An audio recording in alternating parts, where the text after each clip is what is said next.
কলকাতা জুড়ে শুরু হলো তুলকালাম কাণ্ড। যেন হঠাৎ ধূমকেতুর আবির্ভাবে চমকে উঠেছে সবাই। আর এই ধূমকেতু ভক্তদের হৃদয়ের আকাশে থাকা প্রিয় তারকা জুটি দেব শুভশ্রীর সিনেমা।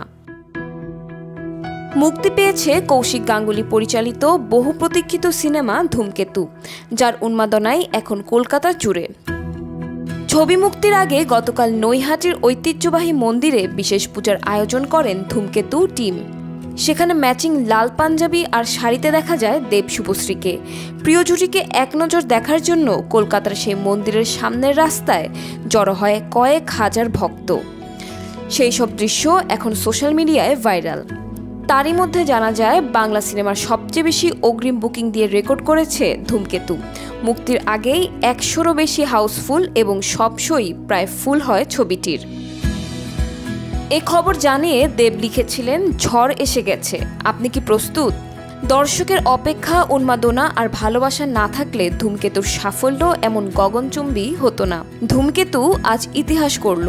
আপনাদের ধৈর্য ও ভালোবাসার জন্য ধন্যবাদ, কৃতজ্ঞতা ও ভালোবাসা।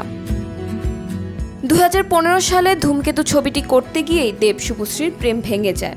এই ছবিটি ছিল দেবের প্রথম প্রযোজনা।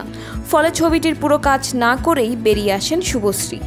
পরে কোনো মতে কাজ শেষ হলেও ছবিটি এত বছর মুক্তি পায়নি নানা কারণে।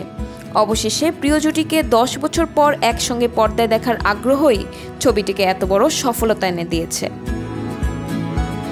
তবে এটাও ঠিক যে প্রাক্তন প্রেমিক প্রেমিকা হিসেবে নিজেদের তিক্ততা ভুলে দেব শুভশ্রীর যদি ছবিটির প্রচারণায় একসঙ্গে হাজির না হতেন, তবে এই ছবি নিয়ে দর্শকের মধ্যেও এত উন্মাদনা কাজ করতো না।